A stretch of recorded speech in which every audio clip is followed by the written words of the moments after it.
除了家人的条件公园以外，台九线苏花公路崇德路段，昨暗头5点外嘛有发生崩山，大量的土石顶伫咧车路双向拢无法度通行，加在无人伤亡。干部段有出动去抢修，原底按算昨暗10点就会当先互一边通车。不过因为又搁有土石放落来，所以撑到今仔早起5点才甲路拍通。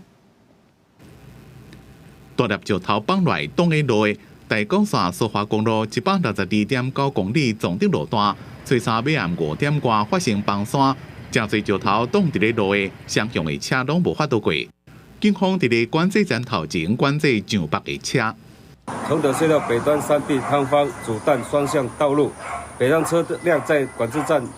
前管制通行，然后公务段人员在抢修中，现场5人员伤亡。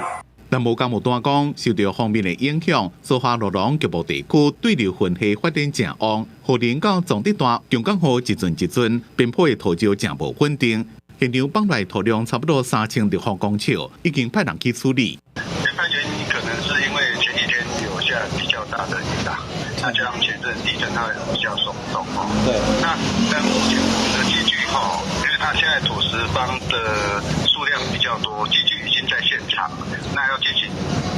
来抢通。本来估计是初三暗10点会当成单线双向通车，不过伫咧过程中，崩山的面积佫扩大，佫加上规堆的石头堆有10公尺悬、5公尺宽，要加30楼悬，增加工程的困难。最到初4早起5点才抢通。记者综合报道。